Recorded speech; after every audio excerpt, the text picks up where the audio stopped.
Ayan, so ito yung sunod. Nako, ano yung sunod, Kent? Ito yung sunod, mga kababayan. Ano na naman yan? O, eto ha, mga kababayan. Yung depensa ni Sarah.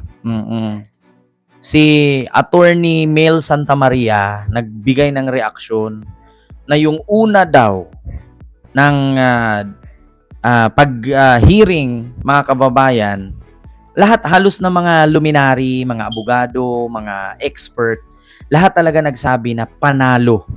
Panalo ang grupo ni Luistro. Katulad dito kay Ascona, pakinggan niyo si Ascona ha, anong reaksyon ni Ascona. Ang ano daw ni Sarah, ang defense daw ni Sarah, mga kababayan, ay talagang walang alam, kulang pa, marami pang bigas ang kakainin. Pakinggan niyo. Join, connect, and advance your career on LinkedIn. Get the app today. You've got a great idea. GoDaddy has the perfect domain name.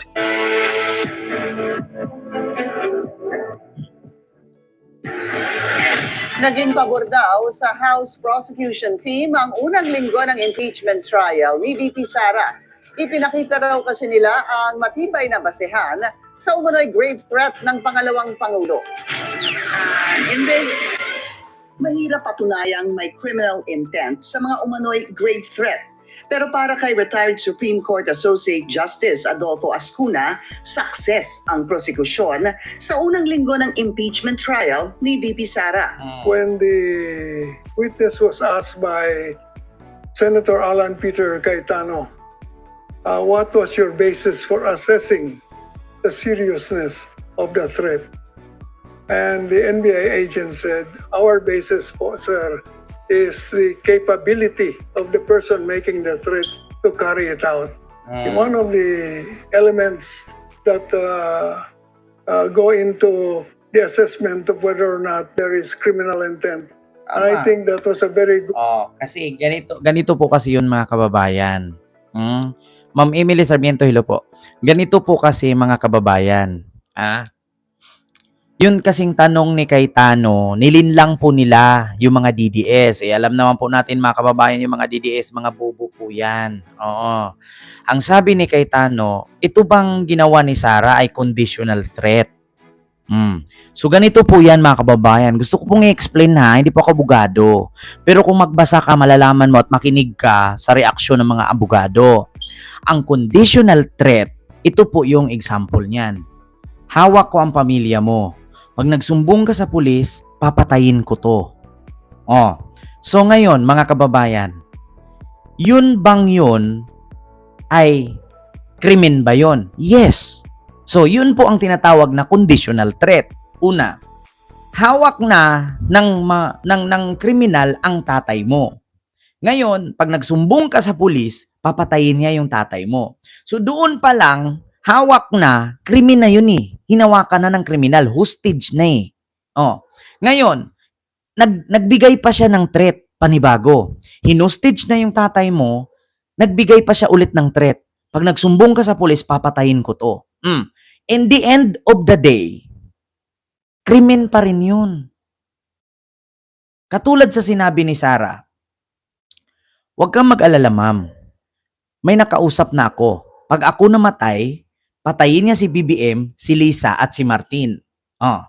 So, ibig sabihin, hindi pa man siya namatay, may nakausap na siya. So, ang mangyari, biruin niyo ha, hindi pa siya namatay, may nakausap na siyang killer. So, paano kung namatay siya? Di patay na si BBM, patay si Lisa, patay si Martin. So, meron na siyang kausap eh, meron na siyang kasundo eh, meron na siyang kadil. So, sa madaling salita, merong banta. Paano kung na-slide siya? Paano kung nadula siya at nabagok namatay siya? So, sino ang pabalikan ngayon nung killer? Si BBM, si Lisa at si Martin.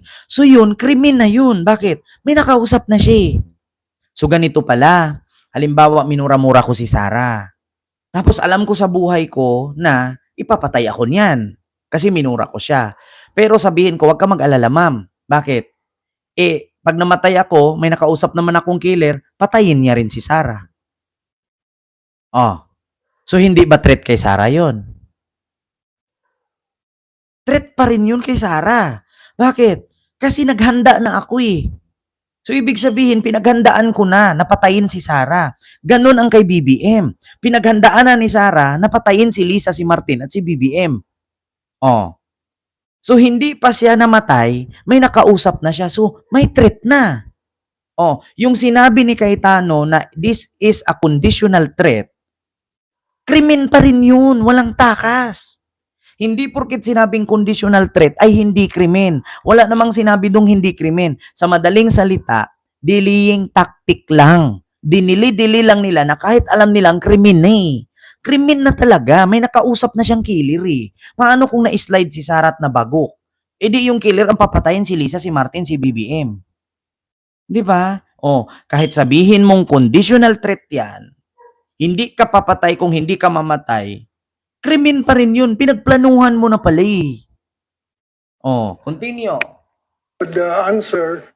Very good point. Sa On Point ng Bilyonaryo News Channel, sinabi rin ni Ascuna na legal ang pagtatalaga kay Senador Chis Escudero bilang presiding officer ng paglilitis. Giit ng isa sa mga framers ng 1987 Constitution, pinapayagan ng batas ang Senado na mag-promulgate ng sariling impeachment rules. Sinagot ni Ascuna ang ipinakitang resibo umano ni Senador Pia Cayetano na nagpapatunay raw na intensyon ng Constitution framers na ang Senate President ang magsilbing presiding officer. Alam mo ito sila Pia Cayetano, no? Alam nyo, panggulo lang yan Senado eh. Kung tutusin, wala namang ginawa yan dyan eh. Kung hindi hihingalin, iiyak-iyak. Yung isa naman, puro Bible verse. Hindi na lang nagpastor, ba't nang senador pa? Sa naturang transcript, winidraw ni Commissioner Hilario Davide ang panukalang tahasang sabihin sa batas na ang SP dapat ang mag-preside. Ito ay matapos questionin ni Commissioner Christian Monsod kung bakit kailangan pang ilagay iyon. So, all it means is that the commission decided to leave it to the Senate to decide because it's an internal matter. Isa pa yan, mga kababayan. Oh, so isa pa yan, tanungin ko kayo ganito. Halimbawa, ganito example ko sa inyo ha. Pinagpilitan ng kampo ni Sarah na hindi daw si Chis Escudero dapat ang maging presiding officer. Kasi ang dapat mag-preside ay si Win Gatchalian. Ngayon, paano kung ang Senado, ito, hamunin ko ang Senado, hamunin ko ang mga senador na tanggalin si Chis at si Win Gatchalian ang gawing presiding officer. Ganito yan. Sige, Senado. Di ba nasa Senado kayo, mga senador? Sige, kung ako ang tanungin, papayag ako na si Win Gatchalian ang maging presiding officer, pero sa eroplano kayo na si Win Gatchalian gawin yung piloto. Sumakay kayo lahat sa eroplano, doon kayo sa loob ng eroplano mag-hearing. Tapos, walang piloto. Si Win Gatchalian ang gawin yung piloto. Papayag ba kayo? Di ba? Kasi ganun ang ginawa nila eh. Bakit nyo gagawing presiding officer ang hindi abogado? Anong alam ni Win Gatchalian sa batas? Si Chis Escudero kaya nga pinili nilang presiding officer kasi may alam sa batas. Ngayon, kung gusto nyo palang ganyan, edi sa eroplano kayo mag-hearing, tapos gawin yung piloto si Win Gatchalian. Tignan natin kung anong hitsura sa inyo. Papayag ba kayo? Sumakay kayo sa eroplano, gawin yung piloto si Win Gatchalian. Tignan natin kung anong hitsura ninyo. Tignan natin kung saan kayo pulutin, saan kayo babagsak. Diba? Ito yung mga sakit nitong mga senador ni Sarah eh. Ginawa nilang bobo ang Senado eh. Pwede namang gawing presiding officer si Win Gatchalian eh. Pero sa eroplano kayo mag-hearing. Tapos ang gawin yung piloto si Win Gatchalian. Tignan natin kung anong mangyari sa inyo. Tignan natin kung sasakay kayo. 'Di ba? Tignan natin kung sumakay kayo. Sige. Kung ako, sige, payag ko ako Pilipino, payag ako. Sa eroplano kayo mag-hearing. Tapos, habang biyahe kayo papuntang Dahig, gawin yung piloto si Win Gatchalian. Tignan natin kung makakatakbo bang eroplano at anong hitsura ninyo sa himpapawid, kung hindi ba kayo makrash, hindi ba kayo babagsak dyan, kung si Win Gatchalian ang magdadrive. Ngayon, kung ang reaksyon nila, hindi kami sasakay. Bakit? Ibabagsak yan, hindi naman piloto yan eh. Oh, di ba? Hindi kayo pumayag kasi hindi piloto. Bakit gagawin yung presiding officer si Win Gatchalian? Hindi naman yan abogado, tanga-tanga lang kayo. Di ba? Yan mga DDS, yan ang isipin ninyo. Sabi nila, ano ba to si Win Gatchalian? Ginawa lang flower-flower. Ginawa lang bulaklak-bulaklak. Oh, di gawin yung presiding officer. Oh, tignan natin kung ano mangyari. Oh, ganun lang yan eh. Pagpilitan ninyo na si Win Gatchalian ang gawing presiding officer, hindi abogado. So anong mangyari sa hearing? Katawa-tawa. Pag nag-away na yung dalawang abogado dyan, ng abogado ni Luistro at abogado ni Sara, anong sasabihin ni Win Gatchalian? Ay, kuha muna kayo glove, o kukuha ako ng trainer, sa'yo si Manny Pacquiao, o sa kanya si Mayweather, o suntukan na lang kayo, gaganon si Win. O, di yung hearing katawa-tawa. Di ba? Mga tanga-tanga din to mga senador eh. Kung tayo Pilipino tanungin, payag ba kayo si Win Gatchalian ang magiging presiding officer? Yes, payag kami. Pero pasakayin muna natin ng eroplano itong mga senador, no? Tapos doon sila maghiring sa eroplano, si Win Gatchalian ang piloto. Tignan natin kung saan sila babagsak. Ang tanong, sasakay ba sila? 'Di ba? Mga tanga-tanga eh, gagawin yung presiding officer, alam nyong hindi abogado. So ano mangyayari sa hearing? Di panalo na agad yung kampo ni Sara kasi bakit? Anong alam ni Win Gatchalian? Diyos ko naman. Anong alam ni Win Gatchalian sa batas? Tanga-tanga lang eh. Gagawin yung tanga yung Pilipino. Ito mga putang inang senador na to. Kung pwede lang kayo pagkulamin isa-isa, pataihin kayo ng papili, mga animal kayo. Pagpilitan nyo gawing abogado si Win Gatchalian, hindi naman abogado, paano maging presiding officer yan? Ano bang alam niyan sa batas? Objection, your own honor. Ano bang pasikot-sikot niyan? Alam ba ni Win Gatchalian yan? Tang inang yan.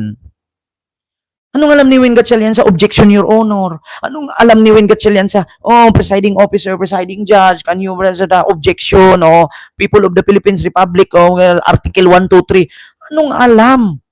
Di ba? Ni Win Gatchalian pagdating dyan, si Chis Escudero kaya nga piniling presiding officer kasi si Chis abogado. Ay, nako. Pero pag si Alan Cayetano yun ginawang presiding officer, ako sa papayag itong mga DDS. Putang ina ninyo. Pero kung si Alan Cayetano yun ginawang presiding officer, walang magpa-file sa Supreme Court. Walang magrereklamo. Kasi bakit? Pabor sa kanila eh. Pag hindi pabor sa kanila, tutol sila.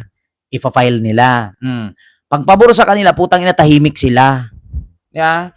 Kasi si Chis ang nilagay eh. Pero kung si Alan yung nandyan, walang Supreme Court na motion. Walang Supreme Court na reklamo.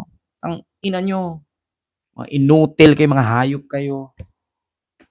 At dahil may ibang presiding officer, tila nagtataka si Ascuna kung bakit nakaupo pa rin sa rostrum si SP Win Gatchalian. I think it shows that there is indecisiveness on the part of the Senate President in staying halfway between delegating the chair to another and yet at the same time appearing to be in control. Actually, wala namang problema kung katabi si Win Gatchalian ni Escudero kasi wala namang alam si Win dyan. Alam ba ni Win Gatchalian yung pinagsasabi ni Chis dyan? Hindi. At saka baka ang sabi ni Ascona, bakit katabi? Baka sabihin ni Chis, ano mo to? Idiin mo yan, idiin mo yan. Sa bagay, at least tama naman si Ascona. No, dapat si Win wala talaga dyan. Bakit? Kasi baka bandang huli, ang sabihin ng defense ni Sara, tao ni Marcos yan eh. Baka binulong-bulungan ni Win Gatchalian si Chis na ganito ang gawin, gipitin ang defense ni Sara. Hindi pagbigyan. Yeah. Baka naman bandang huli ang sasabihin ng defense ni Sara, yung wala nang maisagot pa, wala nang maibutas. Kasi alam nilang talunan na sila eh. Baka pag initan na nila si Win Gatchalian, ba't nandyan sa tabi? Baka taga-sulsul kay Chis yan. Di ba? So that is not something to me that looks good.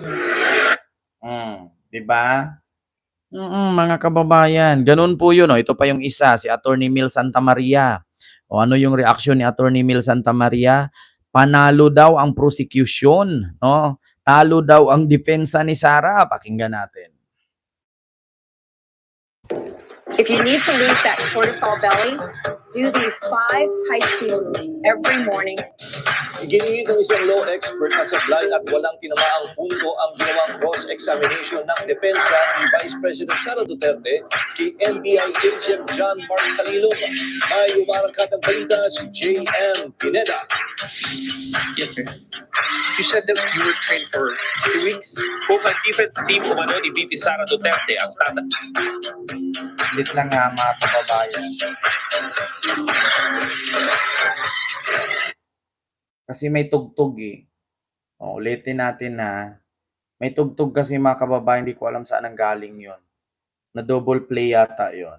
Ito, pakinggan natin na kung bakit talo ang kampo ni Sara. Iginiit ng isang law expert na sablay at walang tinamaang punto ang ginawang cross-examination ng depensa ni Vice President Sara Duterte kay NBI agent John Mark Calilong. May umarangkatang balita si J.M. Pineda. Yes, sir. You said that you were trained for 2 weeks? Kung ang defense team umano ni VP Sara Duterte ang tatanungin, perfect score ang nakuha nila sa pag-cross-examine sa unang witness na si NBI Cybercrime Senior Agent John Mark Calilong. Natumbok daw kasi nila ang misyon sa pagtatanong sa witness pati na rin ang kanilang layunin sa cross-examination. I'd like to, of course, thank the council, Senator Alonso, who we feel did a really good job. So in cross-examination, we had targets for today, and we can confidently say that we were able to achieve those targets. Pero para sa isang legal expert na si Atty. Mel Santamaria, sablay ang target ng depensa na basagin ang mga pinagsasabi ni Calilong. Wala Sablay. umanong tinamaan na punto ang grupo sa ginawa nilang cross-examination. Dapat ang punto ng cross-examination, basagin ang integrity, Tama. authenticity, at saka credibility ng video yun. Di ba? Dapat yun ang punto ng cross nila. Pero hindi katiting o konti lang ang kanilang pag-challenge doon sa technological and scientific aspect ng video. Malirik Kasi mga kababayan, alam nyo, tama naman si Atty. Mel Santamaria. Bakit? Kasi ang iprini-present ng NBI, yung video ni Sarang nagbanta siya, yung wag ka mag-alala ma'am, may nakausap na ako. So ngayon, itong defense ni Sara, iba ang teknika niya eh. Ang sabi niya, NBI ka. Di ba? Ang layo ng cross-examine. Talaga, sa totoo lang mga kababayan, no, hindi ako lawyer pero nanonood ako patungkol sa hearing-hearing. Ang layo ng pagka-cross-examine ni Narbasa. Una, ang ipinipresent ng NBI, yung video ng pagbabanta ni Sara, dapat doon siya mag-focus sa video, doon niya basagin. Pero alam nyo, ang cross-examine niya, iba. Ganito, NBI ka. Ang NBI, hawak ng DOJ. Ang DOJ, hawak ng executive. Ang executive ay pinamunuan ni Marcos. So, kung ano ang utos ni Marcos sa executive, pupunta sa DOJ. Kung ano ang utos ng DOJ, pupunta sa NBI. So, ang nangyari ngayon, utos ni Marcos, nagipitin si Sara. So, yun ang sabi niya. So, which is, mga kababayan, wala pong ganun sa batas. Bakit? Natural po ang executive branch is hawak ni Marcos kasi presidente si Marcos eh. Ngayon, kung pagbibintangan ni Narbasa na si Marcos ang nasa likod para gipitin si Sara at inutusan ng NBI, asaan yung ebidensya?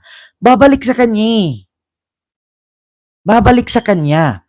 Kasi kinunik-kunik niya. Kinunik-kunik niya. Sabi niya, NBI ka, di ba?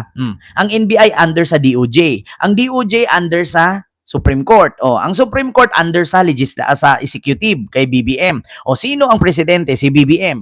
Si BBM ang executive. Ang executive inutusan ng Supreme Court, inutusan ng Supreme Court ang DOJ. Ang DOJ inutusan ng NBI para saan? Gipitin si Sara, parang ganun. Ganun ang ginawa niya eh. Kaya nga si Panelo nang ganon sa likod eh. Sabi ni Panelo, tangina, walang ganito. Marami pang bigas kakainin to. Gumaganon si Panelo. Pansin niyo si Panelo sa likod? Dito si Panelo Sabi ni Panelo, mali ito. Wala ito. Hindi ba narinig nyo mga kababayan? Mali ito. Narinig nyo yung reklamo ni Panelo. Anong sabi ni Panelo? Na tinanong ni Risa Hontiveros yung witness. Tapos tinanong ni Risa yung defense, ay, yung ano ang sagot ng defense, di ba? Napanood nyo si Panelo kanina, nag-react. Mga kababayan, tawa ako ng tawa kay Panelo eh. Sabi ko, ano to? Si Sara, binanata ni Panelo, ba't ganun? Ito ba yun? Saglit. May video si Panelo ditong napanood ko, tawa ako ng tawa eh. Binanata ni Panelo, ito ba yon? Ito ba yon? Wait lang mga kababayan. Binabanata nila si Ontiveros. I disagree with her in so many things. Pero tama yung tanong niya. Teka muna, hindi niyo naman naprubahan na may assassin. Ano ba itong ginagawa niyo? Is this an impeachable offense o ito'y maling asa lang ng Vice Presidente? Tama yun. Dapat ganun ang mga tanong.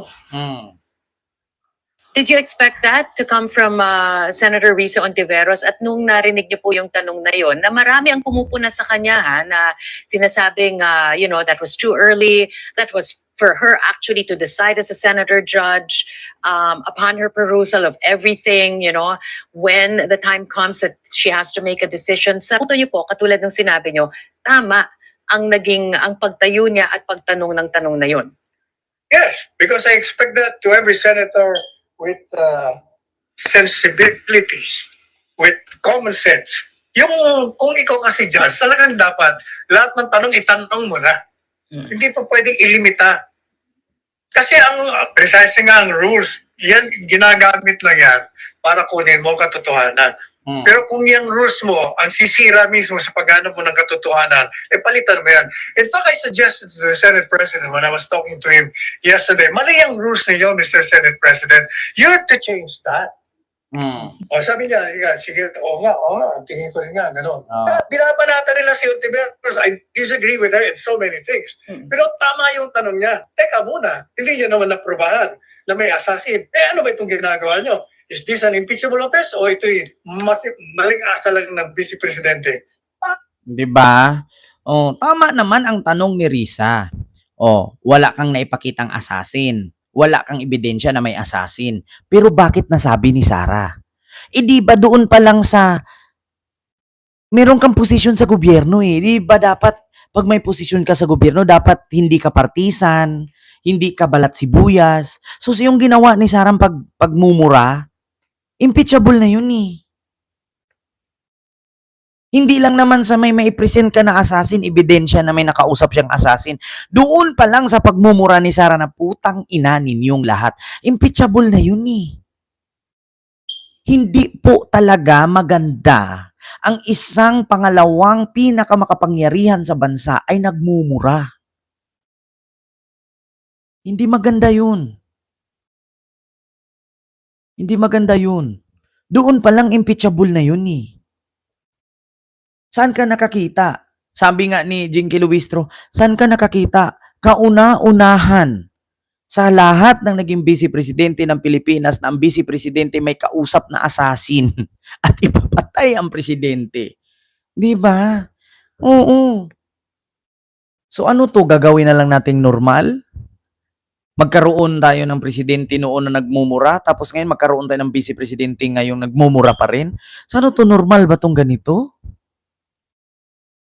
Iba kayo mga susunod na maging Vice Presidente at Presidente, hindi nare-respetuhin ng tao. Kasi bakit? Sila nga bastos bunganga eh. Di ba dapat meron tayong tinatawag na moral conduct? Di ba meron tayong tinatawag sa Code of Ethics, Code of Conduct, na ikaw bilang opisyalis ng gobyerno, bawal kang ganyan, bawal kang umastang ganon, bawal kang umastang ganyan. Kasi bakit? Modelo ka dapat kasi ikaw ang presidente, ikaw ang vice presidente, hindi ka dapat bardagul. Yeah. Hindi ka dapat basagulero, hindi ka dapat utak squatter. Dapat yung bunganga, dapat meron kang moral. Dapat be civil. Hindi tayo mga bata eh. Matatanda na tayo. Civil. Be civil. Oo. Diyos ko naman mga kababayan. Di ba? Oo. Tama yung sabi ni Panelo. Mali ba yun? Di ba? So yun lamang po mga kababayan, no? Yung ating on public pa yun, di ba, Ma'am Erna Sigua? Oo, on public pa. So yun lamang po mga kababayan, no? Maraming salamat po no sa inyong lahat.